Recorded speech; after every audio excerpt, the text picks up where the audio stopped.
இன்னைக்கு பாரதிய ஜனதா கட்சிக்கு தமிழகத்திலே தலை நிமிர்ந்து நடக்கும் அளவுக்கு எங்களுடைய தொண்டர்களுக்கு மரியாதை வந்திருக்கு. அது பெரிய விஷயம். 20 ஆண்டுகளாக தாமரை போகாத இடத்துல ஓட்டு வாங்கியிருக்கோம். ஸோ இன்னைக்கு 11% கொடுத்துருக்குறாங்க. எங்களுடைய இலக்கே 20%. இப்படி தானே கட்சி வளரும். இன்னைக்கு அதிகமான வாக்கு வாங்கியிருக்கிறாங்கிறாங்க. என்ன அங்கே கோவையில் கிடையாது. ஏற்கனவே 2014 பாரதிய ஜனதா கூட்டணியில் சிபி ராதாகிருஷ்ணன் அவர்கள் 25,000 வாக்குகள் தான் வெற்றி வாய்ப்பு இழந்தார். அந்த விட குறைவாக தான் வாக்கு வாங்கியிருக்கிறார். அந்த சதவீதத்தை பார்த்தீங்கன்னா இப்போ இருக்கிற அண்ணாமலை அவர்கள் குறைவான வாக்குகள் தான் பெற்றிருக்காரு. அவருடைய ஆதங்கத்தில் வெளிப்படுத்திட்டு இருக்காரு. அவர் என்னென்னமோ கனவு கண்டு நின்றுப்பார். கனவு பலிக்கலை, நனவாகலை. பாரதிய ஜனதா கட்சி இங்கே ஆளுகின்ற கட்சி 5 முறை இருந்த அதிமுகவையே 3வது இடத்துக்கு தள்ளி இருக்கும். மதுரையில் எதுக்கு அதிமுக 3வது இடத்துக்கு தள்ளி இருக்கும். திருநெல்வேலி சவுத்தில் பாருங்கள், கன்னியாகுமரியில் அவங்களுடைய வாக்கு என்ன. அதனால் இந்த தலைவர்கள் நாவடக்கத்தோடு பேசாததற்கு மக்கள் கொடுத்த அதிமுகவுக்கு கொடுத்த பரிசு தான் இது. தமிழகத்தில் அனைத்து இந்திய அண்ணா திராவிட முன்னேற்ற கழகம் என்கின்ற தலைவர்கள் எல்லாம் மக்களால் நிராகரிக்கப்பட்டிருக்கின்றார்கள் என்பது அந்த தேர்தலுடைய செய்தியை. மக்கள் நிராகரிச்சுட்டாங்க. அனைத்து இந்திய அண்ணா திராவிட முன்னேற்ற கழகம் கடந்த இவ்வளோ பெரிய கூட்டணி அமைச்சர் 2019 அந்த அப்பொழுது 2019 நாடாளுமன்ற தேர்தலில் பெற்ற வாக்குகளை விட 2024 நாடாளுமன்றத்தில் பெற்ற வாக்குகள் ஒரு சதவீதம் அதிகம். இன்னொரு தோல்வியை தாங்குவதற்கு அதிமுக தொண்டன் தயாராக இல்லை. இன்னொரு தோல்வியை இந்த இயக்கம் பெறுமானால் தமிழ்நாட்டு மக்கள் இந்த தலைவர்களை மன்னிக்க மாட்டார்கள். அப்போ எந்த நிலையில் இருந்தாலும் பரவாயில்லை, கடந்த காலத்தில் எது நிகழ்ந்திருந்தாலும் பரவாயில்லை, ஒன்றுபட்ட அதிமுக உருவாக்கப்பட வேண்டும். அதற்கு எல்லோரையுமே திரு எடப்பாடி பழனிசாமி அவர்களையே சந்தித்து நாங்கள் பேசுவதற்கு முயற்சிப்போம். அவரது கருத்தையும் அறிந்து திரு ஓபிஎஸ் அவர்களோடும் பேசுவோம், திருமதி சசிகலா அவர்களோடு வந்து பேசுவோம். சார், இப்போ பிரிந்து போனவர்கள் ஒன்றிணைய வேண்டும் என்று சசிகலா ஒரு பக்கம், அதே போல ஓபிஎஸ் அவர்களும் சொல்லியிருக்காங்க. தொடர்ந்து புரிவராங்க. நீங்கள் உங்களுடைய கருத்து? அதெல்லாம் முடிந்து போனது. இனிமேல் அது பேசி என்ன பிரயோஜனம்? முடிந்து போனதை பற்றி பேசுவதற்கு அவசியமில்லை. வேண்டுமென்றே திட்டமிட்டு எதிரிகளோடு சேர்ந்து ஒரு குழப்பத்தை தொடர்ந்து விளைவித்துக் கொண்டிருக்கின்றார். ஆகவே நீங்கள் உங்கள் ஊடக நம்பம் பத்திரிக்கை என்னென்னலாம் பேசுகிறீங்க. 3ஆ போச்சு, 4ஆ போச்சு, 2ஆ போச்சு, ஓட்டு சிதறினா 1% அதிகமாக இருக்குது. அவெல்லாம் பிரிஞ்சு போங்காட்டி தான் 1% கூடுதலாக வந்திருக்குது. சார் இது சார் போனதற்கு 2019 என்னாச்சு சொல்லுங்கள். அப்போ மட்டும் நாடாளுமன்றம், அப்போ அதுக்கு பின்னாடி வந்து சட்டமன்ற தேர்தல் என்னாச்சு? அதை நீங்கள் கேட்க மாட்டேங்கிறீங்களே. இது சட்டமன்ற தேர்தல் வேறு, நாடாளுமன்ற தேர்தல் வேறு. மக்கள் பிரித்து பார்த்தா ஓட்டு போடுறாங்க.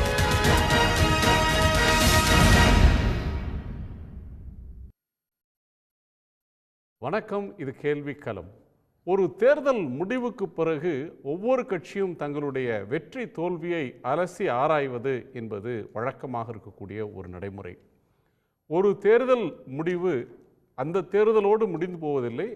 அடுத்து வரக்கூடிய தேர்தலில் ஒரு கட்சி எந்த நிலைப்பாட்டை எடுத்து எந்த திசையில் போக வேண்டும் என்பதற்கான சில படிப்பினைகளை வழங்குகிறது.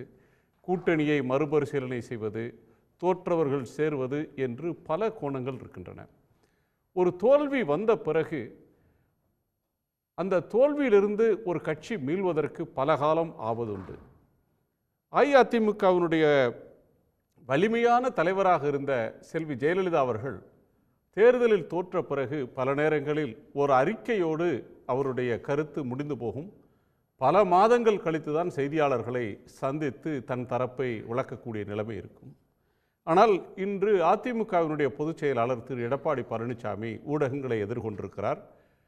கடந்த நாடாளுமன்ற தேர்தலை ஒப்பிடுகிற போது 2019 தேர்தலில் பாஜக, தேமுதிக, பாமக என்று வலிமையான கூட்டணியை அமைத்து அதில் பெற்ற வாக்குகளை விட இப்போது கூடுதலான வாக்குகளை பெற்றிருக்கிறோம். கோவையிலும் கூட பாஜகவினுடைய வாக்கு சதவிகிதம் குறைந்துதான் இருக்கிறது.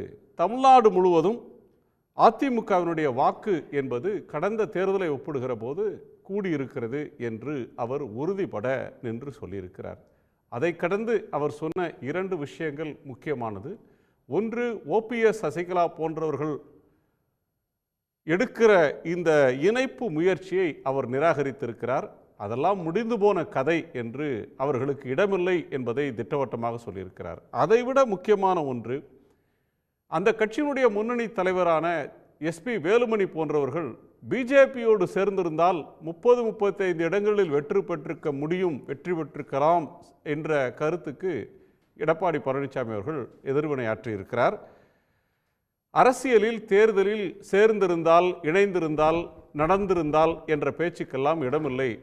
என்ன மக்களிடம் சந்தித்தோமோ, என்ன வாக்கு வந்ததோ அதன் அடிப்படையில் தான் பேச வேண்டும். ஊகங்களுக்கு, இப்ஸ் அண்ட் பட்ஸுக்கு இடமில்லை.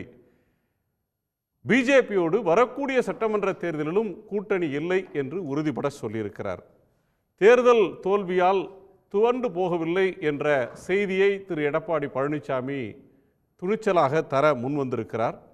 அவருடைய பிஜேபியோடு கூட்டணி இல்லை, ஓபிஎஸ் போன்றவர்களோடு சமரசம் இல்லை என்கிற அதிரடி என்பது அந்த கட்சிக்கு கை கொடுக்குமா என்கிற ஒரு கோணத்தில் பேசப்போகிறோம். நம்மோடு அதிமுகவினுடைய செய்தி தொடர்பாளர் திரு ஜவஹர் அலி, அரசியல் விமர்சகர் திரு ஐயநாதன், முன்னாள் நாடாளுமன்ற உறுப்பினர் திரு கேசி பழனிசாமி, அரசியல் விமர்சகர் திரு பொங்கலூர் மணிகண்டன், இவர்களோடு பாஜகவினுடைய திரு தூத்துக்குடி செல்வம். அனைவருக்கும் வணக்கம். எந்த தைரியத்தில் இதை சொல்கிறாரு திரு ஜவஹர் அலி? கட்சி தோற்றுருக்கு, பல இடங்களில் 2ஆம் இடத்துக்கு போயிருக்கு. ஆனால் எடப்பாடி பழனிசாமி அவர்கள் வாக்கு சதவீதம் கூடி இருக்கிறது, இங்கே அணுகுமுறையில் எந்த மாற்றமும் இல்லைன்ற ஒரு கோணத்துக்கு போகிறாரு. மக்களுடைய ஆதரவு இருக்கிறனால தான் அந்த தைரியத்தில் சொல்கிறாரு. அனைத்து இந்திய அதிமுக பல்வேறு தேர்தல்களை சந்தித்து பல வெற்றிகளையும் பெற்றிருக்கோம், தோல்விகளையும் அடைஞ்சிருக்கோம். அதற்காண்டி தோண்டு விடவில்லை. இந்த தேர்தலை பொறுத்த வரைக்கும் எங்களுடைய பொதுச் செயலாளர் தெளிவாக சொல்கிறார். 2011 2019 எங்களுக்கு கிடைச்சது 19.34, இப்போ 20.44, 1% மேலே எங்களுக்கு வாக்கு சதவீதம் அதிகரிச்சிருக்கு. அதே எடுத்துக்கிட்டிங்கன்னா பிஜேபிக்குன்னு வாக்கு சதவீதம் அதிகமாக இருக்கிற மாதிரி சொல்கிறவங்க உங்களுக்கெல்லாம் எந்த தொகுதியில் அதில் பார்த்தீங்கன்னா பிஜேபிக்கு 18% சொல்லக்கூடியவர்கள்லாம் ஸ்டார் கேண்டிடேட் தான் நின்றாங்க. அது இல்லாமல் பாமகக்குன்னு ஏற்கனவே இருக்கக்கூடிய 6% எப்பயுமே பர்மனண்ட்டாக இருக்கக்கூடியது, அது ஜாதி வாரியாக இருக்கக்கூடியது.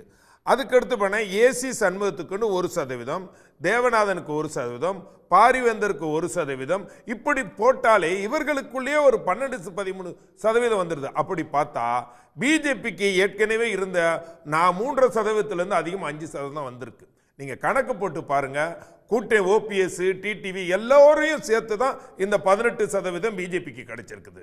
அப்போ இவர்கள் எல்லோருமே ஒவ்வொரு கட்சியை நடத்திக்கிட்டு இருக்கிறவங்க.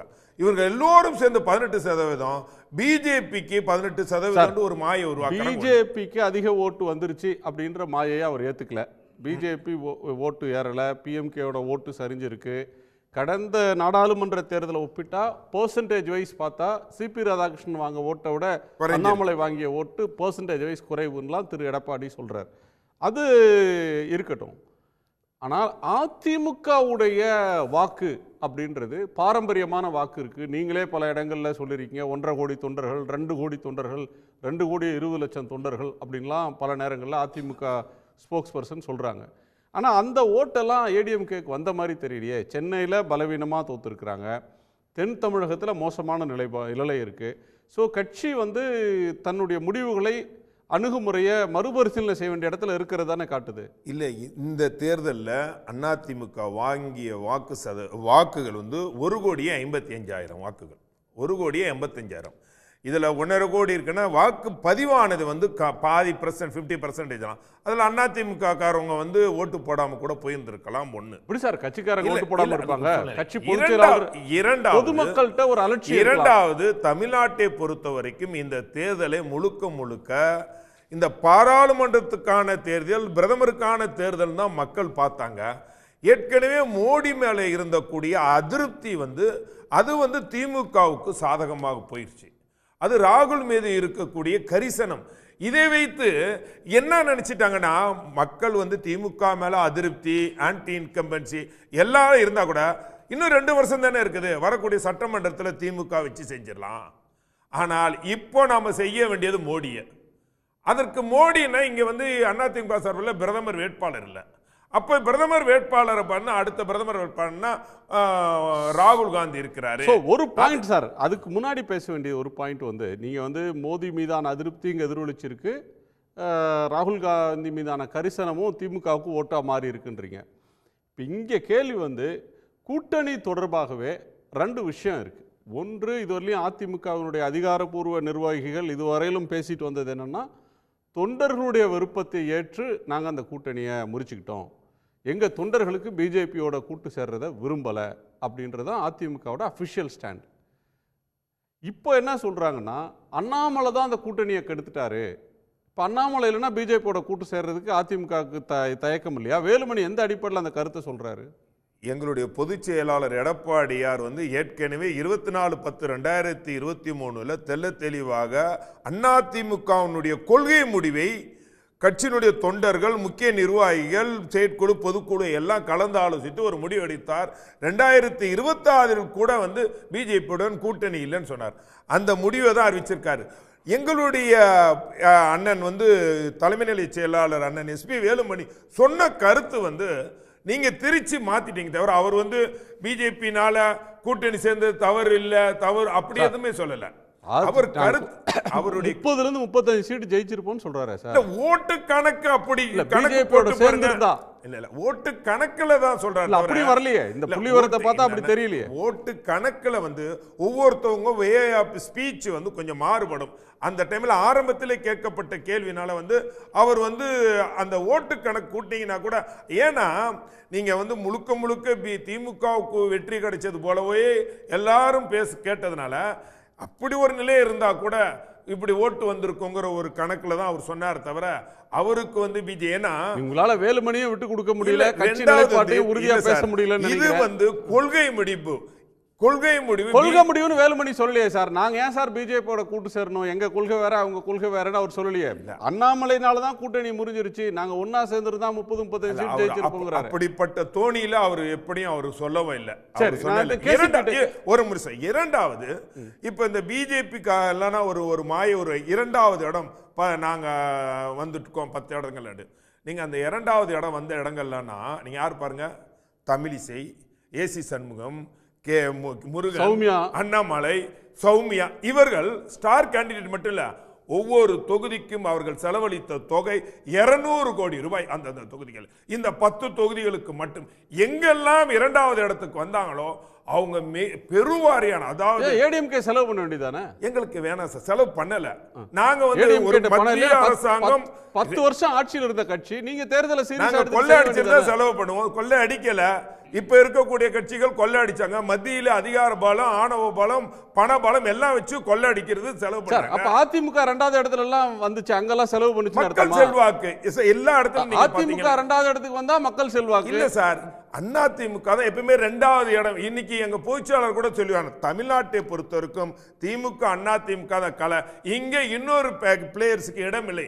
ஆனால் இந்த பிளேயர்ஸ் வந்தது காரணமே முழுக்க முழுக்க பணபலம், அவர்களுடைய ஸ்டார் கேண்டிடேட் என்ற ஒரே ஒரு காரணம். நீங்க அதிமுக வேட்பாளர் பாருங்க, ஒரு சாதாரண ஏதாவது ஒரு பெரிய அளவில் தெரியாத கேண்டிடேட்டா இருந்தாங்க. அது வந்து அதிமுகவுக்கு வந்து கோயம்புத்தூர்ல நீங்க நிறுத்தின கேண்டிடேட் சோசியல் மீடியால பிரபலமானவர் தான், பணபலம் இருக்கிறவர் தான், படிச்சவர் தான், கட்சி கட்டமைப்பு இருக்கிறவர் தான். அங்க ஏன் மூணாவது இடத்துக்கு போச்சு? இல்ல அதான் சொல்றேன். அங்க அண்ணாமலை தமிழ்நாட்டினுடைய முதலமைச்சராக முன்னிறுத்தப்பட்ட பாரதிய ஜனதா கட்சி, அது இல்லாம அவங்க செலவழிச்ச தொகை பெரிய பிம்பமாக காட்டப்பட்டது. இது எல்லாம் இந்த ஓட்டு கூட அண்ணாமலைக்கு கிடைக்கலன்னு வைங்களேன். இதை விட அசிங்க வேற ஒண்ணுமே இல்லை சார். ஆனால் அதிமுக ஒரு சாதாரண தொண்டனை நிறுத்தி எல்லா இடத்துலயும் மிகப்பெரிய ஓட்டு வாங்கி, இன்னைக்கு நீங்க பாத்தீங்க சார், 2019 எல்லா கட்சி கூட்டணிகளோட சேர்ந்துதான் 19%. இன்னைக்கு 2 கட்சி கூட்டணியோட 21%. இது அதிகமா இல்லையா? திமுகவுக்கு குறைஞ்சிருக்கா இல்லையா? சரி, அதாவது அவர் என்ன சொல்றாரு, நரேந்திர மோடியே பிரதமரே 8 முறை வந்து தமிழ்நாட்டில் பிரச்சாரம் செய்தாரு, அமித்ஷா வந்து பிரச்சாரம் செய்தாரு, யார் யாரும் வந்து பேசினாங்க, ஆனா எங்களுக்கு வந்து பிரச்சாரகர்கள் இல்லை, நான் மட்டும்தான் போனேன், திருமதி பிரேமலதா வந்தாங்கன்னு சொல்றாரு. சரி, ரைட்டு, கேட்போம். திரு கேசிபி, 2 விஷயம் இன்னைக்கு நேற்றுக்கு நாம பேசுனதுக்கும் இன்னைக்கு இருக்கிற டெவலப்மெண்ட் வந்து, ஒன்று 2 ஸ்டேட்மெண்ட் சொல்றாரு திரு எடப்பாடி. ஒன்று ஸ்டேட்டஸ்கோ, பிஜேபியோட சமரசம் இல்லை, கூட்டணி முறிஞ்சது தான், சட்டமன்றத்துக்கும் அதே நிலைப்பாடு தான். ரெண்டாவது, இந்த அதிருப்தியாளர்கள் ஓபிஎஸ் சசிகலா போன்றவங்க அவங்களோட ஓவர்ச்சர்ஸ்க்கு இடம் கிடையாது, அவர்களோடு சமரசம் இல்லை, அவர்களை மீண்டும் ஏடிஎம்கேல சேர்த்துக்க மாட்டோம், அதெல்லாம் முடிஞ்சு போன சாப்டர்ன்றார். இந்த ரெண்டு அசர்ஷனையும் நீங்கள் எப்படி சார் பார்க்குறீங்க? இல்லை, நிச்சயமாக பாரதிய ஜனதா கட்சியோடு கூட்டணி வேண்டாம் என்கிற முடிவு எல்லா அதிமுக தொண்டர்களாலும் வலியுறுத்தப்பட்டது. தலைமை கழகத்திலேயே அதுக்கு கூட்டம் போட்டு அந்த வலியுறுத்தலை ஏற்றுக்கொண்டு நாங்கள் கூட்டணியை முறித்து கொள்கிறோம் என்று அதிகாரப்பூர்வமாக அறிவித்திருக்கிறார்கள். அப்படி அறிவிக்கிற பொழுதே 2026 கூட பாஜகவுடன் கூட்டணி இல்லை என்கிற அந்த நிலைப்பாட்டையும் அவர்கள் தெளிவுபடுத்தி இருக்கிறாங்க. அந்த வகையில் திரு எடப்பாடி பழனிசாமி அவர்கள் இன்றைக்கு அதை மீண்டும் தெளிவுபடுத்தி இருக்கிறதுங்கிறது திரு ஜெயக்குமார் அவர்கள் சொன்ன அந்த கருத்தை, நேற்று சொன்ன கருத்தை இன்று திரு எடப்பாடி பழனிசாமி அதை உறுதிப்படுத்தி இருக்கிறார். அது கட்சியினுடைய ஒரு நிலைப்பாடு. ஆனால் ஒரு விஷயத்தில் அந்த வாக்கு சதவீதம், வாக்கு வங்கி என்று பார்க்கிற பொழுது நீங்கள் கோவையில் திரு அண்ணாமலை பார்த்தீங்கன்னா திரு சிபி ராதாகிருஷ்ணன் வாங்கினதை விட 60,000 ஓட்டு புதிதாக வாங்கியிருக்கார் அடிஷனலாக. ஆனால் புதிய வாக்காளர்கள் எண்ணிக்கை 1,60,000 ஓட்டுகள் அதிகம் ஆயிருக்குது. அனைவரும் அண்ணாமலை பெற்ற அந்த 60,000 கூட இந்த புதிதாக வந்த 160 வந்திருக்குதுன்னே நம்ம எடுத்துக்கலாம். ஆனால் இங்கே நம்ம வருத்தப்படக்கூடிய விஷயம் என்னன்னா, சிபி ராதாகிருஷ்ணனை எதிர்த்து அன்றைக்கு திரு நாகராஜ் வழக்கறிஞர் நின்று வெற்றி பெற்றார். அப்போ அந்த வாக்குகளை, அன்றைக்கு தனித்து நின்று பெற்ற அந்த வாக்குகளை இன்றைக்கு அதிமுக பெற்றிருக்கிறதா? அப்படி கணக்கு போட்டு பார்த்தீங்கன்னா இல்லை, அந்த வாக்குகள் குறைந்திருக்கிறது. அன்றைக்கு 3வது இடத்துல இருந்த திமுக இன்றைக்கு முதல் இடத்துக்கு, கிட்டத்தட்ட அன்றைக்கு திமுக நிலைக்கு இன்று அதிமுகவும், இன்றைய திமுக அன்றைய அதிமுக நிலைக்கும் எட்டியிருக்கிறார்கள். அப்போ அந்த வாக்கு சதவீதம் ஒன்று. இரண்டாவது, வாக்கு சதவீதங்கள் எண்ணிக்கைகள் குறைந்திருக்குது என்று நம்ம கணக்கு எடுத்துக்கலாம். ஆனால் இதில் வருத்தப்படக்கூடிய விஷயம் என்னன்னா, அந்த பல தொகுதிகளில், அதுவும் சட்டமன்றம் தான் முக்கியங்கிற போது, விளவங்கோடுல நாம் தமிழருக்கு கீழே வாக்கு பெற்றிருக்குது, சட்டமன்ற தொகுதி அது. அப்போ சட்டமன்றத்துக்கு வேற, நாடாளுமன்றத்துக்கு வேற பிரித்து மக்கள் வாக்களிப்பாங்க என்றால், அப்போ நம்ம சட்டமன்றத்தில் வென்றிருக்கணும், இல்லது 2ஆம் இடமாவது வந்திருக்கணும். துரதிருஷ்டவசமாக நாம் அங்கே 4ஆம் இடத்துக்கு தள்ளப்பட்டிருக்கிறோம். அடுத்து 7 இடங்களில் டெபாசிட் போயிருக்கு. 3வது இடத்துக்கு பல இடங்களில் தள்ளப்பட்டிருக்கிறோம். வாக்கு என்பது கட்சி உறுப்பினர்களே 2,20,00,000 பேர் என்றால், அதிமுக பெற்ற வாக்குகள் 85 லட்சம் வாக்குகள் மட்டும்தான் பெற்றிருக்குது. கூட்டணி கட்சி மற்ற வாக்குகள் பெற்றிருக்கிறாங்க. சென்ற தேர்தலை விட சென்ற நாடாளுமன்ற தேர்தலை விட வாக்கு சதவீதம் அதிகம்னா, சென்ற நாடாளுமன்ற தேர்தலில் பெற்ற வாக்கு 20 தொகுதியில் தான் அதிமுக போட்டியிட்டது, 20 21. ஆனால் இப்போ போட்டியிட்டது 33 தொகுதிகள். அப்போ 33 தொகுதிகள் பார்க்க முடியாது சார். கூட்டணி சேரும்போது கூட்டணி அந்த கட்சி ஓட்டு இப்ப ஏடிஎம்கே குழுந்திருக்கும்ல. போன தேர்தலில் ஏடிஎம்கே போட்டியிட்ட இடங்கள்ல ஏடிஎம்கே தொண்டர்கள் மட்டும் போடல. ஒரு பிஜேபியோட கூட்டு சேர்றீங்க, தேமுதிகவோட கூட்டு சேர்றீங்க, பாமகவோட கூட்டு சேர்றீங்கன்னா அந்த ஓட்டும் அங்கே சேர்ந்து விழுதுன்னு பொருள். எனவே அதை எத்தனை சீட்டு கண்டெஸ்ட் பண்ணாங்கன்ற பார்வையிலிருந்து நம்ம இன்னொரு கோணத்துக்கு போகலாம். இந்த சமரசத்துக்கு ஓபிஎஸ் சசிகலா இந்த சமரசத்துக்கு இடமில்ல, அதெல்லாம் முடிந்து போன கதைன்னு சொல்றாரே சார். அது அவரோட உறுதியை தானே காட்டுது. இல்லை, அது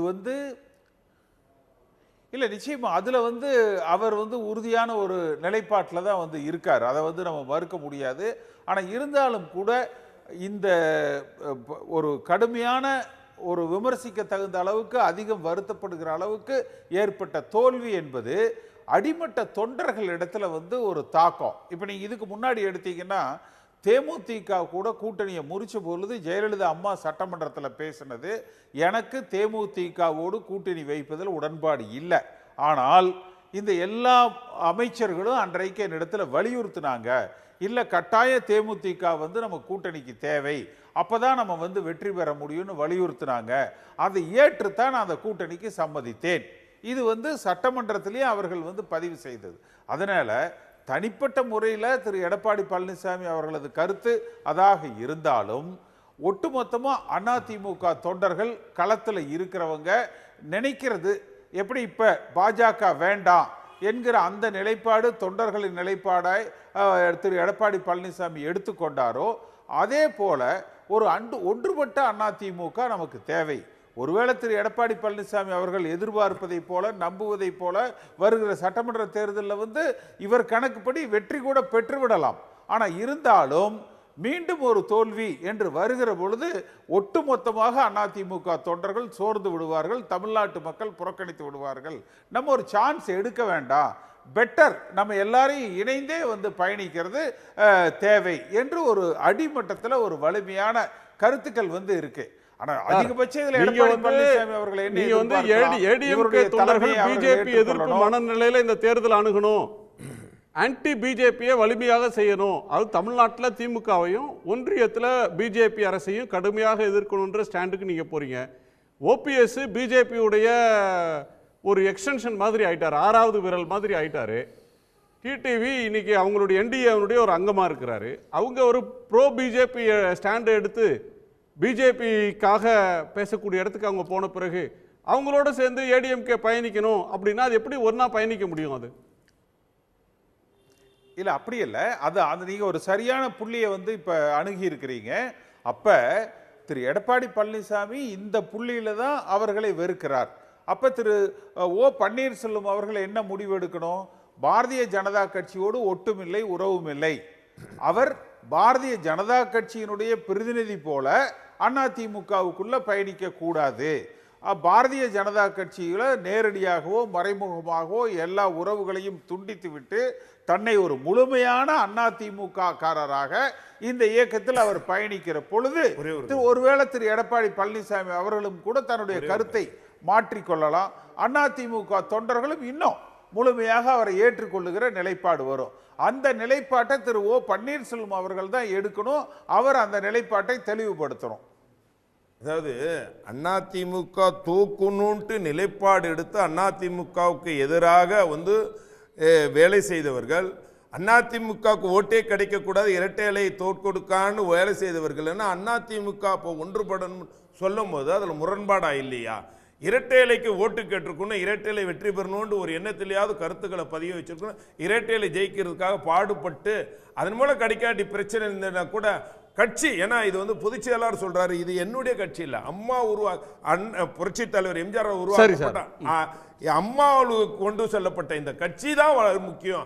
அப்படிங்கும் போது அதை தோக்கணும்னு ஒரு நிலைப்பாடு எடுத்துட்டு இப்போ ஒன்றுபடணுங்கும் போது அதுல பல்வேறு தொண்டர்களுக்கு வெறுப்பு கோபம் ஏற்பது நியாயம் தானேங்கிறது தான் கருத்து. திரு ஐயனாதர், உங்க கோணம் என்ன? இந்த அதிமுக தேர்தல் தோல்வி அதிமுகவுக்கு என்ன பாடத்தை சொல்லி கொடுத்துருக்கு? அதிமுக பலவீனம் அடைஞ்சிருக்கா, இல்லை தன்னுடைய இருப்பை தக்க வச்சிருக்கா? அதை நல்லா கரெக்டாக தொட்டிங்க.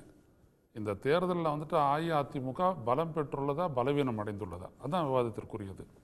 ஏன்னா தமிழ்நாட்டினுடைய குரலை ஒழிக்கக்கூடிய, தமிழ்நாட்டுடைய உரிமைக்காக நிற்கக்கூடிய ஒரு கட்சிகளில் முதன்மையான கட்சிகளில் ஒன்று அஇஅதிமுக. அப்படி இருக்கக்கூடிய கட்சி இன்னைக்கு திரு எடப்பாடி பழனிசாமி அவர்கள் பொதுச் செயலாளர் அவர் கொடுத்த அந்த இன்டர்வியூவை பார்த்தேன், ஃபுல்லாக கேட்டேன். அவர் என்ன சொல்கிறாரு அப்படின்னா, பர்சன்டேஜை வச்சு அது நியாயப்படுத்தக்கூடியது, அது வேறு. ஆனால் இப்போ கூட சகோதரர் பேசும்போது, ஜவஹர் அலி பேசும்போது சொல்கிறாரு, எங்களுக்கு அவ்வளோ ஓட்டு இருந்துச்சு, ஆனால் எங்களுடைய தொண்டர்களே எங்களுடைய கட்சிக்காரங்களே ஓட்டு போடாது இருந்திருக்கலாம் அல்லவா அப்படின்னு. அந்த நிலை ஏன் ஏற்படுது? இப்போ பல்வேறுபட்ட இதுவும் ஓட்டு போடாமல் இருக்கலாம், ஆமாம் ஆமாம் ஆமாம். அதாவது அதிமுக சார்பாக அதிமுகன்றது என்னது, மோர் ரெப்ரசன்ட்ஸும் ஒரு சின்னம், பேர், கொடி, இது 3 தான். ஜவஹர் அலி நிறுத்தினாலும் போட்டுடுவாங்க. யார் இவர் புதுசாக அப்படிலாம், அது செல்வி ஜெயலலிதா காலத்துலேயும் நம்ம பார்த்தோம்.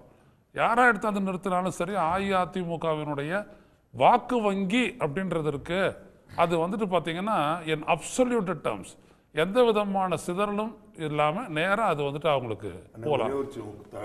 அம்மா இருக்கும்போது பல முறை தோத்தாங்களே, அப்போ கூட அந்த தொண்டர்கள் 1.5 லட்சம் கோடி தொண்டர்கள்ங்கிறது கிடைக்கல.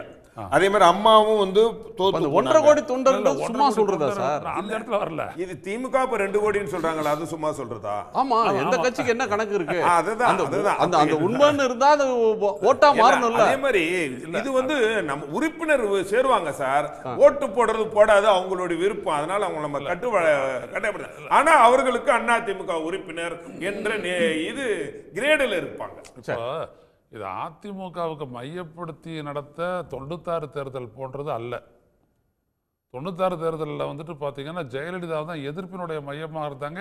அப்போ இருக்கிற மினிமம் தான் வந்துட்டு அதிமுக உண்மையான ஓட்டு பேங்க்னு நாங்களாம் எடுத்துக்கிட்டு பேசணும். அப்போ 68 லட்சம் கோடி, 68 லட்சம் வாக்கு. எனவே அது இல்லை.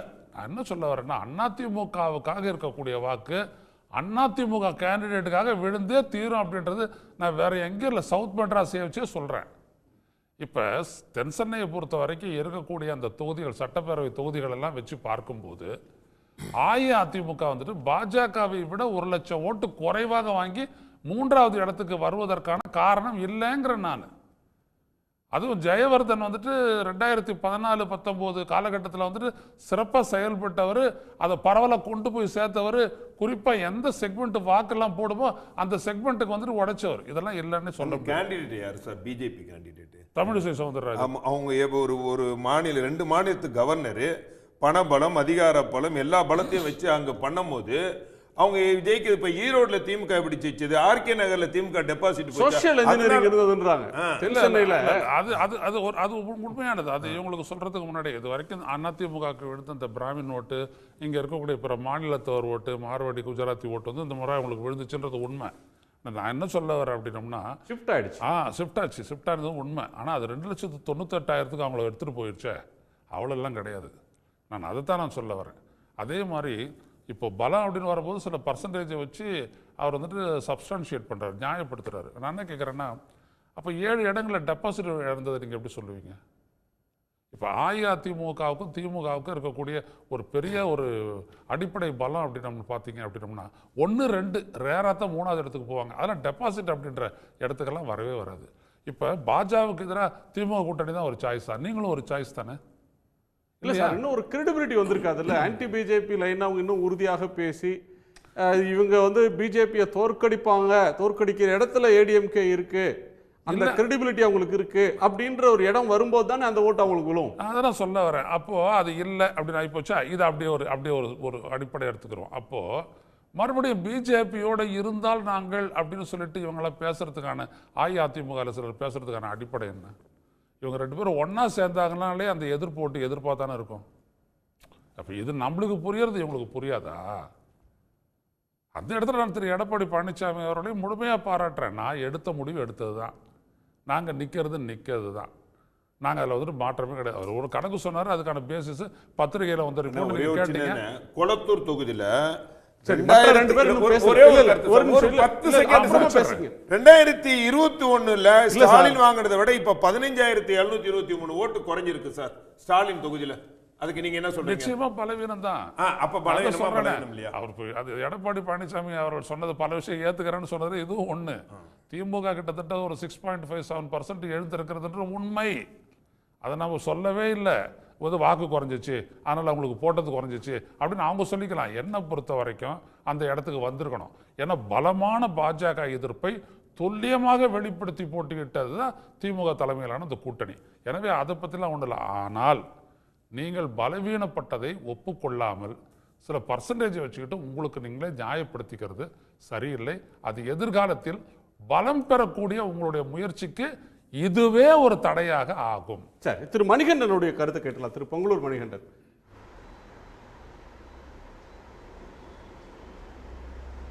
சொல்லுங்க சார்.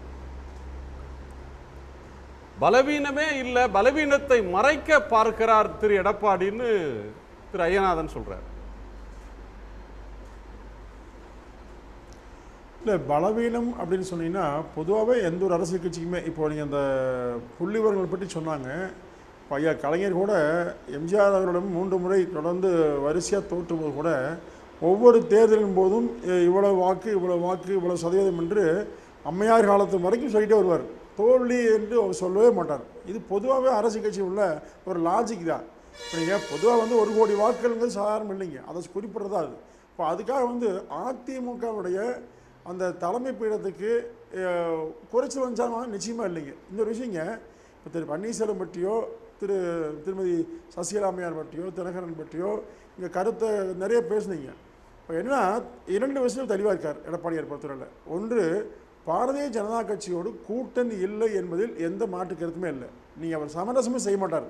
நிறைய பேர் என்ன நினைக்கிறேன் எளிதாக எடப்பாடினா அவர் வந்து இணைஞ்சு போயிடுவார் அல்லது வந்து பின்வாங்கிடுவார்னு நினைக்கிறாங்க. எடுத்த முடிவே மாற மாட்டாருங்க. சசிகலா அம்மையாரையோ ஓபிஎஸ் அவர்களையோ தினகரனையோ உள்ளே கொண்டு வர உள்ள சிக்கல், நடைமுறை சிக்கல் பார்க்கணுங்க. ஏன்னா அவர் பொதுச் செயலாளருங்கிற முறையில் இருக்கார். திரு ஓபிஎஸும் அதே மாதிரி இருக்கார். தினகரன் தான் தான் கட்சியில் இருக்கார். இன்னும் சொல்லப்போனால் பாரதிய ஜனதா கட்சி முழுமையாக அவங்களை இயக்குதுங்க. திரு ஓபிஎஸ் அவர்கள் கிட்டத்தட்ட நீங்கள் முழுமையாக பாஜகவே மாறிட்டார். தினகரன் அதே நடந்ததார். இப்போ நீங்கள் நிச்சயமாக சொல்கிற தலைமை பீடத்தில் திரு ஓபிஎஸ் மட்டும் இருந்திருந்தால் பாரதிய ஜனதா கட்சி பெரும்பான்மையான இடங்களை போட்டியிட்டு குறைவான இடங்களில் அதிமுக போட்டியிட்டு இதை விட மிக கேவலமான வாக்குகளை வாங்கி தோற்றுருக்குங்க. அந்த நிலையை தவிர்த்தான் தொண்டர்கள் எடுத்த முடிவு தான் ஒரே தலைமை, எடப்பாடியார் தலைமை. இப்ப அவர் தலைமையில ஏன் தோத்தது, அதிமுக 2வது இடத்துக்கு ஏன் வந்தது அப்படின்ற இதற்கு பதில் சொல்றதுக்கு பதிலாக நீங்க வந்து பழைய முழுக்க ஓபிஎஸ் மேல போடுறீங்க. ஓபிஎஸ் வந்து ப்ரோ பிஜேபி, அவர் பிஜேபியுடைய கையாளாக செயல்படுகிறார் சொல்றதன் மூலமா அதிமுகவோட இன்றைய நிலையை மறைக்க பாக்குறீங்களா? மறுக்கவே இல்லை, யாரும் தெரியாமல் இல்லை. என்ன காரணம் பாருங்க. ஒன்று, பாரதிய ஜனதா கட்சியோடு கடைசி வரை கூட்டணி இருந்தாங்க, கடைசியில முறிவாச்சு. இன்னொரு வரும் திமுக 11 கட்சியோடு வலிமையான கூட்டணி. இங்கே அதிமுகவில் எந்த கூட்டணியுமே இல்லை. இப்போ ஜவஹர்லால் சொன்ன மாதிரி 2 பேருமே பிரதமர் சொல்கிறாங்க.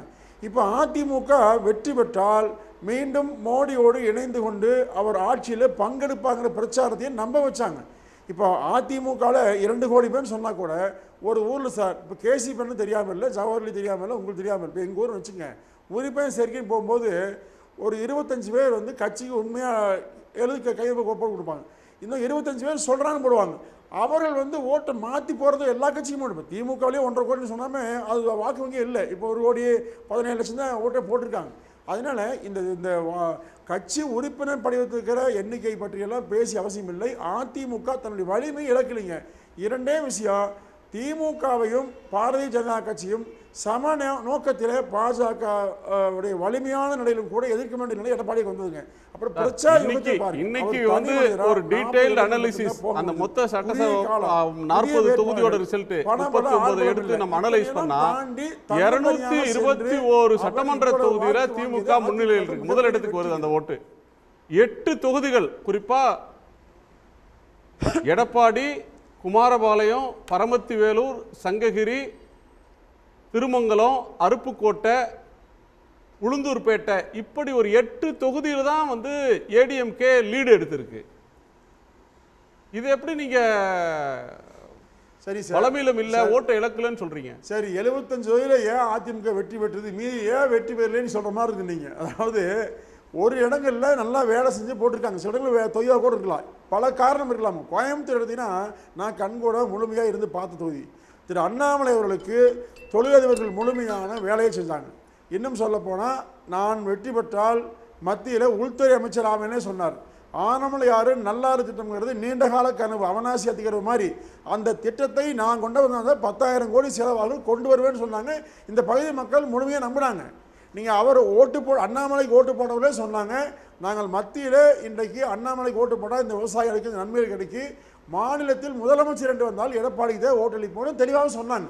இப்போ அந்த வாக்குகளால் கூடிய இந்த தொகுதியை பொறுத்தவரையில் மற்றபடி இது முழுமையாக மேற்கு மண்டலத்தில் கோவை பொள்ளாச்சியில வந்து டெல்லிக்கு பார்லிமெண்ட் எலெக்ஷன் வந்தா அண்ணாமலைக்கும் பிஜேபிக்கும் போடுவாங்க, அசம்பிளி எலெக்ஷனுக்கு வந்தா ஏடிஎம்கேக்கு எடப்பாடிக்கு போடுவாங்க. அப்ப வந்து தொகுதியில அந்த மாற்றம் கேசி பண்ண சொன்னா இந்த தொகுதியை பொறுத்தவரை அதுதான் உண்மையான நிலை. கோவை போன்ற அதிகமான சட்டப்பேரவை தொகுதிகளில் வென்ற அதிமுகவினுடைய வேட்பாளரை விட 2 மடங்கு வாக்குகள் பெறக்கூடிய அளவிற்கு பாஜகவிற்கு செல்வாக்கோ ஆதரவோ இருக்கின்றது என்று நீங்கள் நம்புகிறீர்களா?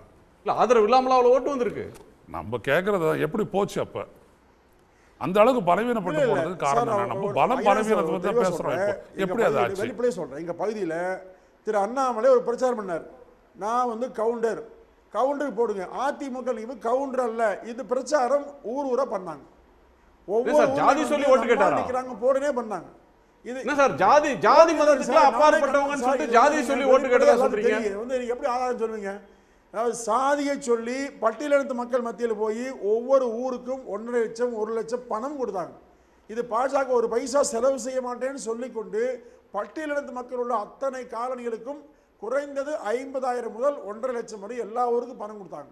அதே மாதிரி நீங்கள் சமூக வாக்குகளை குறிவைத்து இன்னொரு பக்கம் மத ரீதியாக எஸ்டிபி கூட்டணியில் இருக்காங்க, இந்துக்கள் பூரா இந்த மாதிரி பாதிக்க இப்படி சாதி மதம் இரண்டையும் கையில் எடுத்துக்கொண்டு கோயம்புத்தூரில் முழுமையான பிரச்சாரத்தை அண்ணாமலை செஞ்சார். இந்த உண்மை.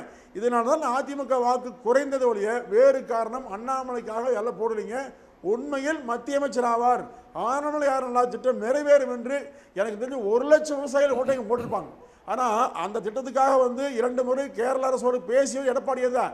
10 ஆண்டுகள் ஆட்சியில் பாஜக ஒன்றுமே பண்ணல. இப்போ மத்தியில் ஆட்சி வருது, அண்ணாமலை செய்வாரா? 100 நாளில் அண்ணா பன்னீர்செல்வம் செய்வார்னா? ஒன்றுமே செய்ய போகிறீங்க. மக்களை விவசாயிகளை ஏமாற்றி பொய் சொல்லி வாக்கு கேட்டு வாக்குகளை வாங்கியவர் அண்ணாமலை. நகர்ப்புறத்திலையும் கணிசமான ஓட்டு வாங்கியிருக்காங்க சார். கவுண்டம்பாளையத்துல, கோவை தெற்குல, கோவை மேற்குல நீங்க சொல்ற ஆனமலையார் நல்லாறு வந்து உடுமலைப்பேட்டில் ஓட்டு வாங்கினாங்க, பொள்ளாச்சியில வாங்கினாங்க, கிணத்துக்கடவுல வாங்கினாங்கன்னா அதுல ஒரு நியாயம் இருக்கு. மடத்துக்குளத்துல ஓட்டு விழுந்திருக்கு சொன்னால் ஒரு நியாயம் இருக்கு. கோவை நகரத்துல விழுந்திருக்க பல்லடத்திலே அதிமுக 56 வாக்கு தான் வாங்கிச்ச காரணம் என்ன? மீதி வாக்கெல்லாம் அங்கே போச்சு. அதிமுகவுக்கு முக்கியமாக போகிறோம்னு சொன்னாங்க. நீங்கள் நான் வந்து தினசரி எல்லா முக்கியமான தொழில்கள்ட்ட பேசினேன், வணிக சங்கத்தோடு பேசினேன், தினசரி போயிட்டே இருந்தேன். எல்லாருமே சொன்ன மாதிரி அந்த அண்ணாமலை போடலாம், இந்த மாதிரி திட்டம் வரும்னு சொன்னாங்க. ஏன்னா மத்தியில் அவர் வலுவான துறைக்கு அமைச்சராக போகிறாங்கிற செய்தியை கீழ்மட்டம் வரை ஆட்களை அவரை வெளியூர்ந்து வர வைத்து நியமிச்சே பண்ணாருங்க. இப்போ இந்த பிரச்சாரத்தை அதிமுக கொண்டு போக முடியுது. உண்மை வேற ஒன்றும் இல்லை. எடப்பாடியார் மேலே வெறுப்போ அதிமுக மேலே வெறுப்பெல்லாம் கிடையாது. இதுதான் காரணங்க. 26 பாருங்க, நிச்சயமாக அண்ணாமலை இந்த 2 ஆண்டுகளில் நிச்சயமாக அவர் சொன்ன வாக்குறுதியை ஒன்றை கூட செய்ய போறது இல்லை. அப்போ இது வந்து மோசடியான பொய்யான வாக்குறுதியை சொல்லி மக்களை ஏமாற்றி வாங்கிய வாக்கு இது நிச்சயமா நிற்காதுங்க. சரிங்க, நான் தூத்துக்குடி செல்வம் அவர்கள்ட்ட பிஜேபியோட ஸ்போக்ஸ் பர்சன்ட்ட கேட்கலாம். சார், ஜாதியை சொல்லி மதத்தை சொல்லி வெறுப்பை சொல்லி அல்லது ஆசை காட்டி ஓட்டு வாங்கிட்டாங்க அப்படின்றது ஒரு குற்றச்சாட்டாக சொல்றாங்க. இன்னொன்று திரு எடப்பாடி பழனிசாமி அவர்கள் சொல்லியிருக்கிறது, பிரதமர் 8 முறை வந்தும் பிஜேபிக்கு வந்து பெரிய ஓட் ஷேர் வரல, எங்கேயும் அவங்க ஜெயிக்க முடியல. சிபி ராதாகிருஷ்ணன் வாங்கின வாக்கு சதவீதத்தை விட 5 வருஷம் கழிச்சு அவங்களுடைய ஓட் ஷேர்னு எடுத்து பார்த்தா குறைவாக இருக்கு. பிஜேபியோட நாங்கள் கூட்டு சேர்ந்து அதிமுக வாங்கின ஓட்டை விட போன முறை வாங்கினதை விடவும் இப்போது கூடுதலாக வாங்கியிருக்கிறோம் அப்படின்ற ஒரு புள்ளிக்கு வர்றாரு. பிஜேபியோட சமரசம் இல்லை, கூட்டணி இல்லைன்ற இடத்துக்கும் போறாரு. இதை பிஜேபி எப்படி பார்க்கு? மரியாதைக்குரிய அண்ணன் குணசேகரன் உள்ளிட்ட சக பங்கேற்பாளர்களுக்கு வணக்கம். அதாவது பாரதிய ஜனதா கட்சி திரு எடப்பாடி தலைமையிலான அதிமுகவோடு கூட்டணி சேர்ந்தே ஆக வேண்டும் என்று ஒன்று தவம் கிடக்கலை. இன்னொன்று, மரியாதைக்குரிய அண்ணன் அண்ணாமலை அவர்கள் தமிழ்நாட்டினுடைய பாரதிய ஜனதா கட்சி தலைவராக வந்த பிறகு ஒரு அக்ரஸிவா, அதாவது இன்னும் சொல்ல போனால் டிரெவிடன் மாடல் கேம்பெயின் பண்ணார். டிரெவிடியன் மாடல் கேம்பெயின் சொன்னால் ரொம்ப கிராமத்தில் வீடு வீடாக போய் மக்களை சந்திப்பது, வேகமாக ஒரு களத்தில் வந்து ஒரு யுத்தகலத்தில் வந்து ஒரு தளபதி எப்படி பணியாற்ற வேண்டும் என்பதற்கு உதாரணமாக திரு அண்ணாமலை அவர்கள் பணியாற்றியதை மக்கள் பார்த்து பிரமித்து போனாங்க. ஒன்று. இன்னொன்று கேட்டிங்கன்னா, திரு பொங்கலூர் பழனிசாமி அவர்கள் பொய் சொல்லி பித்தலாட்டம் சொல்லி அது இதெல்லாம் சொன்னார். திரு அண்ணாமலை அவர்கள் மிக தெளிவாக தேர்தல் பிரச்சார சமயத்தில் தேர்தல் சுற்றுப்பயணங்களில் நான் கோவை தொகுதியில், கோவை நாடாளுமன்ற தொகுதியில் வாக்காளர்களுக்கு பணம் கொடுக்க மாட்டேன் என்று பகிரங்கமாக சொன்னது ஒரே தலைவர் திரு அண்ணாமலை அவர்கள். அதனால் அதை விட்டுட்டு இன்னும் கூட ஏதோ பேசிகிட்டு இருக்காங்க. இது அதிமுகவுக்கு இருக்கிற நெருக்கடிகளை மறைப்பதற்காக அல்லது அதிமுகவினுடைய பலகீனத்தை, பலம் குறைந்ததை ஒத்துக்கொள்ள மறுத்து இவர்கள் வந்து பாரதிய ஜனதா கட்சி மீது குற்றஞ்சாட்டுகிறார்கள். ஒன்று. ரெண்டாவது, 5 தொகுதிகளில் பாரதிய ஜனதா கட்சி 30% வாக்குகள் வாங்கி இருக்கிறது. 5 பாராளுமன்ற தொகுதியில், 5 தொகுதியில் 20% வாக்குகள் வாங்கியிருக்கு. 12 நாடாளுமன்ற தொகுதியில் 2வது இடம் வெற்றி பெற்ற திராவிட முன்னேற்ற கழகத்திற்கு அடுத்து 2வது இடத்துல பாரதிய ஜனதா கட்சி இருக்கு. இன்னும் சொல்ல போனால் ஏற்கனவே பேசிய நண்பர்கள் குறிப்பிட்டதை போல 7 இடங்கள்ல கட்டுத்தொகை டெபாசிட்டை அதிமுக இழந்திருக்காங்க. இதை ஒத்துக்கொள்வதற்கு அவர்களுக்கு மனமில்லை என்று சொன்னால் அது பற்றி எங்களுக்கு அக்கறை இல்லை. பாரதிய ஜனதா கட்சியை பொறுத்தவரையிலே நீங்க டெபாசிட் போறத பத்தி பேச மாட்டீங்களா? 30 தொகுதியில நீங்க டெபாசிட் போறத பத்தி பேச மாட்டீங்களா?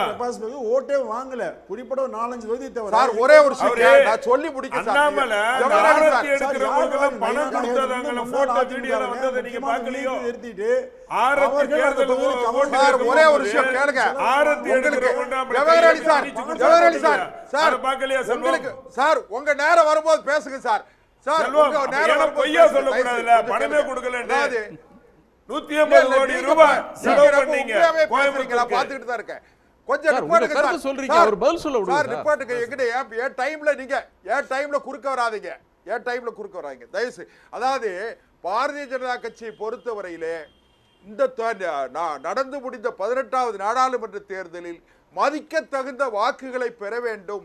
மக்களிடத்திலே ஒரு 15-இருந்து 20% வாக்குகளை பெற வேண்டும். 2026 அதாவது என்ன கேட்டீங்கன்னா பாரதிய ஜனதா கட்சி கடந்த காலங்களிலே அவர்கள் விதைத்த விதை இன்றைக்கு வேர் விட்டிருக்கிறது, விழுது பரப்ப தொடங்கி இருக்கிறது. 2026 விருட்சமாகணும். இதுதான் எங்களுடைய இலக்கு. பாரதிய ஜனதா கட்சியை பொறுத்தவரையில் நாங்கள் 40 தொகுதியிலும் ஜெயிச்சிருவோம், நாங்கள் 40 தொகுதி போயிடுவோம் அப்படிலாம் நாங்கள் நினைக்கல. நாடாளுமன்ற தேர்தலை பொறுத்தவரையும் ஒவ்வொரு வாக்குகளும் முக்கியம், ஒவ்வொரு இடமும் முக்கியம் என்பதை நாங்கள் மறுக்கவில்லை. அதே நேரத்தில் கிடைத்த வாய்ப்பை இன்னொன்று அதிமுகவில் ஒரே ஒரு விஷயம், நம்முடைய நெறியாளர் அண்ணன் குணசேகரன் அவர்கள் குறிப்பிட்டதை போல SP வேலுமணி அவர்கள் மிகச்சரியாக கணித்து சொல்லியிருக்கிறார். அவர் களத்தில் SP அண்ணன் முன்னாள் அமைச்சர் அண்ணன் SP வேலுமணியை பொறுத்தவரையில் அவர் மிக தீவிரமாக களப்பணி ஆற்றக்கூடியவர். அவர் இன்னைக்கு திரு எடப்பாடி பழனிசாமி அவர்கள் பேட்டி கொடுக்கும் போது பத்திரிகையாளர்கள் சந்திக்கிற பொழுது அவர் ஒன்றா இல்லை. அதில் அதை விட ஒரு முக்கியமான விஷயம், திரு எடப்பாடி பழனிசாமி அவர்கள் சொன்னார், நான் மட்டும்தான் பிரச்சாரம் செய்தேன். நீங்கள் பத்திரிகையாளர் எல்லாரும் கவனிச்சிருப்பீங்க, நான் மட்டும்தான் அதிமுகவுக்காக பிரச்சாரம் செய்தேன் என்று அவர் சொல்றார். அப்ப என்ன அர்த்தம்னு கேட்டீங்கன்னா மற்றவர்களை பற்றி அவருக்கு அக்கறை இல்லை. அந்த சென்ஸ்ல சொல்லலாம். அந்த சென்ஸ்ல சொல்லலாம். பிரதமர் பேசுறாரு, அமித்ஷா பேசினார், நட்டா பேசினாரு, பிஜேபிக்கு ஸ்டேட் லெவல்ல பல லீடர்ஸ் போய் கேம்பெயின் பண்ணாங்க. எங்க கூட்டணியில நானும் பிரேமலதா தான் ஸ்டார் கேம்பெயினர்ஸா பண்றேன். செல்வத்துக்கிட்ட கேக்குறேன், தமிழிசை என்ன சொன்னாங்க, இவர் அண்ணாமலை என்ன சொன்னாங்க, முதல்ல சொல்லுங்க. நீங்க எங்க கட்சியில என்ன, இவங்க யாரு, வேலுமணி அண்ணன் என்ன சொன்னாரு, எங்க பொய்ச்சாளர் என்ன சொன்னதை விட தமிழிசை என்ன சொன்னாரு, கருணாகரன் என்ன சொன்னாரு, அண்ணாமலை என்ன சொன்னாரு பேசுங்க சார். ஜவஹர்லால் சார், நீங்க ரன்னிங் கமெண்ட்ரியில விட்டுட்டு ரன்னிங் கமெண்ட்ஸ் இல்லனே உங்க கட்சி உள்ள பிரச்சனை சொல்லுங்க. அவர் பேச இல்ல அவரா நீ சொல்லும்போது என்ன மறுப்பு சொல்றதுக்கு மறந்துடுங்க. மக்கள் பாக்குற உண்மையை நினைச்சுக்குவாங்க. நீங்க மறந்தீங்கன்னா அதுக்கு நான் பொறுப்பாக முடியுமா? அதாவது திரு அண்ணாமலை அவர்கள் மத்தியில அமைச்சராக கூடும் அல்லது மாநில தலைவராக நீடிப்பார் என்று சொன்னால் 2026 பாரதிய ஜனதா கட்சி தலைமையில் மீண்டும் ஒரு வலுவான அணி அமையும் சார்.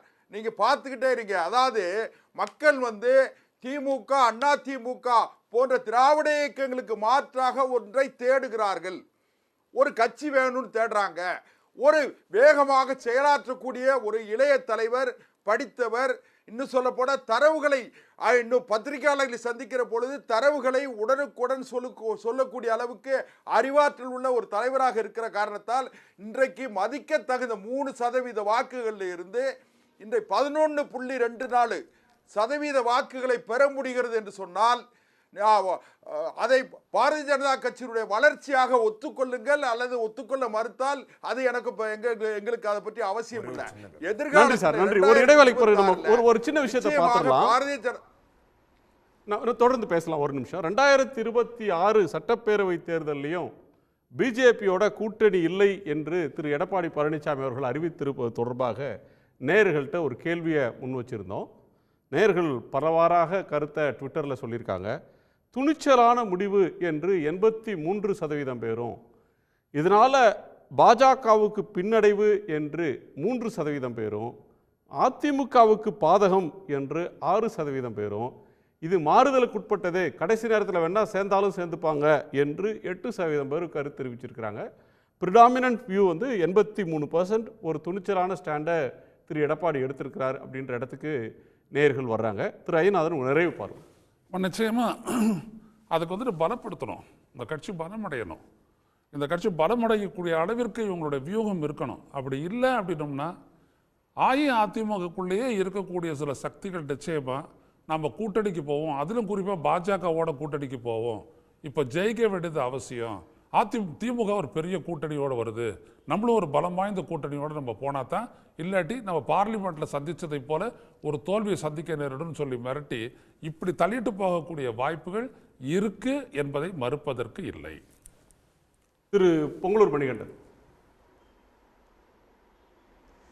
ஒன்று சார், இந்த 3 ஆண்டுகளில் அதிமுக திரு ஓபிஎஸ் மூலமாக நீதிமன்றத்தில் மட்டுமே நெடிய படியை நடந்து கொண்டு கட்சி நடத்த சூழல் வந்ததுங்க.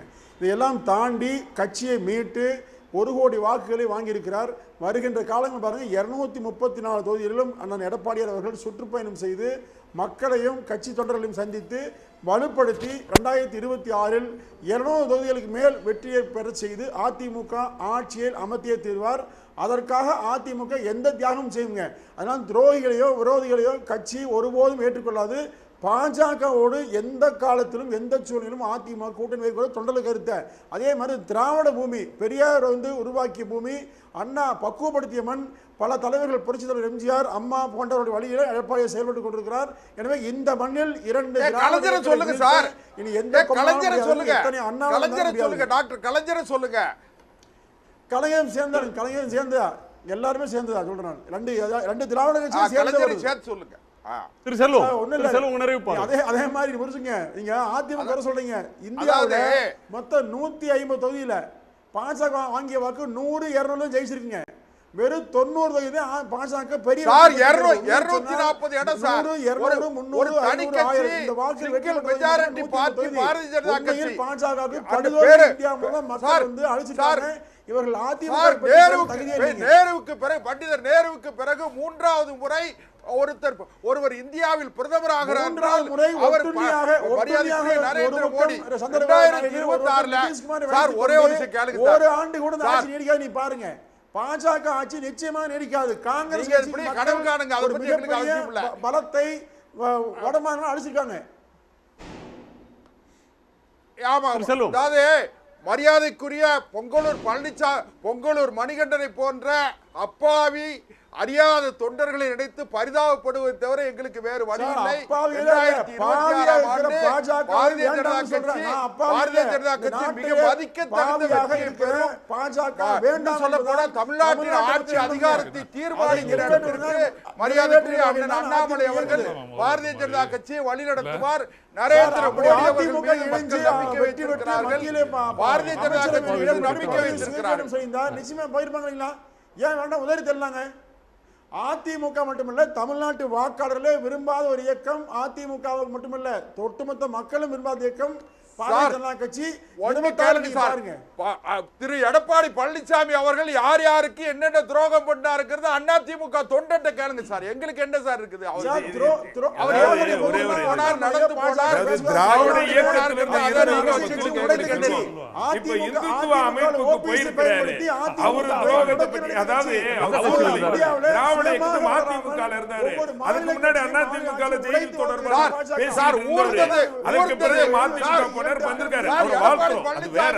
ஆனா அப்பட்டமா பொய் சொல்றதுல வந்து அவருக்கே உரிய பாணியிலே அதை கடைபிடிக்கிறாரு.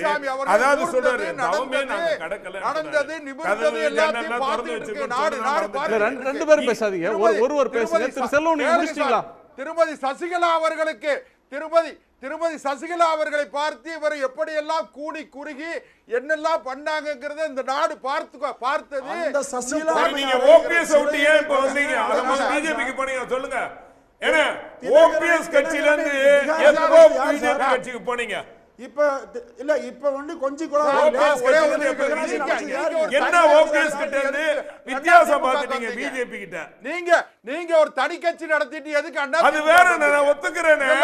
நீங்க ஓபிஎஸ் ஒரு பிஜேபி தான், இவரும் பிஜேபி இருக்கிறீங்க. சரி சார், ஒரிஜினல் பிஜேபி போயிட்டாரு சார். ஒரிஜினல் பிஜேபி போயிட்டாருன்னு சொல்லுங்க.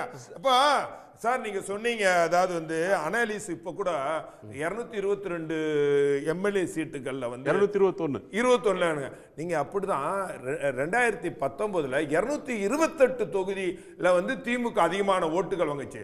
ஆனா 2 வருஷத்துல 75 தொகுதியில் அதிமுக ஜெயிக்கலையா? அதனால பாராளுமன்ற தேர்தலை வேற மாதிரியா தான் மக்கள் பிரதமரை நோக்கியான தேர்தல். பிரதமர் நாங்கள் யாரையுமே மக்களை ஈர்க்கக்கூடிய தலைவர் அதிமுகவில் இல்லை. ஏங்க அது நாங்க ரெண்டாவது ஜாதி மதங்களை சொல்லி கோயம்புத்தூர்ல நம்ம பொங்கலூர் மணிகண்டன் சொல்றாருல, 100க்கு 100 உண்மை. ஜாதி மதங்களை வச்சுதான் அங்க ஓட்டு போட்டாங்க. அங்க எஸ்டிபிஐ கட்சிய ஒரு மதவாத கட்சி அவங்க சேர்த்துக்கிட்டாங்க. முஸ்லிம்களுக்கு ஆதரவா அதிமுக இருக்குன்னா பொய்களை சொல்லி மக்களை ஏமாத்தி எப்படி திமுக ஒரு கையாண்டங்கள அதிமுக வெற்றி பெற்றா மோடி கிட்ட மறுபுறம் போயிடுவாங்கன்னு சொன்னது மாதிரி கோயம்புத்தூர்ல இவங்க என்ன தெரியுமா முஸ்லிம்களுக்கு சேர்த்து வச்சுக்கிட்டாங்க. இப்போ இதுக்கு வந்துருங்க சார், அதெல்லாம் கோயம்புத்தூரே நம்ம திருப்பி பேசிட்டு இருக்கோம். பிராட் பிக்சர் தமிழ்நாட்டுக்கு வருவோம். தென் தமிழ்நாடு நிராகரிச்சிருக்கு, வைகை நதிக்கரை நிராகரிச்சிருக்கு, தேனியில, மதுரையில், விருதுநகர்ல மட்டும் விஜய் பிரபாகரன் வாங்கி நிராகரிக்கல சார். இந்த சந்தர்ப்பத்தில் இந்த ராகுலுக்காக கிடைச்ச ஓட்டு சார் ராமநாதபுரத்தில் குறைவான ஓட்டு சார் ஏடிஎம்கே. ராகுலுக்காக கிடைச்சது திமுக போச்சு. நீங்க 2014 முழுக்க திமுக அதிமுக ஃபுல் ஷூட் பண்ணிச்சா? அப்ப திமுக அதன் பிறகு தேர்தலில் நிராகரிச்சு நான் சொல்ல முடியுமா? ஆர்கே நகர் தொகுதியில் இந்த முறை நிறைய ஓட்டு வாங்கின டெபாசிட் போச்சு, அதை நிராகரிச்சுன்னு சொல்ல மாட்டாங்களா? மக்களுக்கு அங்க அந்த சூழ்நிலை காரணம் இது பிரதமருக்கான தேர்தல் என்பதை மக்கள் தெளிவாக முடிவு எடுத்துட்டாங்க. இந்த முடிவுல உறுதியா இருப்பாரா திரு எடப்பாடி பழனிசாமி? இது வந்து தொண்டர்களுடைய நிலைப்பாட்டில் தான் அவரு இந்த முடிவு எடுத்திருக்கிறார். தொண்டர்கள் முடிவு எடுத்ததுக்கு பிறகு செயற்குழு பொதுக்குழுவை கூட்டி இந்த நிலைப்பாட்டு பிஜேபி கூட்டணி நம்ம சேரலாமா வேணாமா என்பது கேட்டு இனிமேல் எந்த காலத்திலும் பிஜேபி கூட்டணி சேரவே கூடாது பெரும்பான்மை தலைவர்கள் சொன்னதின் பேரில் இந்த முடிவே எங்களுடைய பொதுச் செயலாளர் எடுத்திருக்கார். மாறவே மாட்டார். திரு செல்வம் குறுக்கிட வரும்.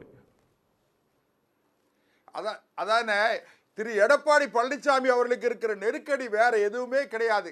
திருமதி சசிகலா அவர்களுடைய தலைமையில் சேர்ந்து மீண்டும் நாம் ஒருங்கிணைந்து பணியாற்றினால் நாம் ஏற்கனவே அவர்களுக்கு செய்த நம்பிக்கை துரோகத்திற்கு எதிர்வினையாக நமக்கு பாதிப்பு வந்துவிடும் என்கிற பயம். அதே நேரத்தில் மிகப்பெரிய அளவில் நீங்க சொல்லலாமா? எடப்பாடி பழனிசாமிக்கு அந்த பயம் இருக்கிறது. வெகு விரைவில் திரு எடப்பாடி பழனிசாமி அவர்களுக்கு எதிரான தலைவர்கள் அனைவரும் ஒன்றிணைய போகிறார்கள். மிகப்பெரிய சங்கடங்களில் அரசியல் தொண்டர்களும் மக்களும் இருக்கும்போது திரு ஐயநாதன் ஏடிஎம்கே இப்ப எஸ்பி வேலுமணி போன்றவர்கள் சொல்றது மைனாரிட்டி வியூவா, பிஜேபியோட போகணும்னு அவர் போயிருந்தா ஜெயிச்சிருக்கலாம் அப்படின்னு சொல்றது ஒரு மைனாரிட்டி வியூவா, இல்ல பிரிடாமினண்டா அந்த கட்சியினுடைய தொண்டர்கள் பிஜேபியோட வேணான்னு திரு எடப்பாடி அறிவிச்சிருக்கிற இந்த முடிவு வந்து தொண்டர்கள் உணர்வை வெளிப்படுத்துறாரா, இல்ல எடுத்த முடிவை சரி அப்படின்னு சொல்றதுக்காக அப்படி பேசிட்டு இருக்காரு? இல்ல, தொண்டர்களுடைய முடிவை தான் பெருமளவிற்கு எடப்பாடி பழனிசாமி அவர்கள் வெளிப்படுத்துகிறார் அப்படின்றது உண்மை, ஏத்துக்கிறேன். ஆனா ஒரு பெரிய பிளாக், அவரோட இருக்கக்கூடிய ஒரு பிளாக் பாஜகவோட போயிருக்கணும் அப்படின்ட்டு உறுதியா சொல்லுது. அவங்க பிற்காலத்திலையும் வலியுறுத்துவாங்க அப்படிதான் நினைக்கிறேன். ஏன்னா கூட்டணி செல்வாக்கு இல்லாமல் நம்ம ஜெயிக்க மாட்டோம் அப்படின்றதுக்கு இன்னும் சில உதாரணங்கள்லாம் இருக்குது.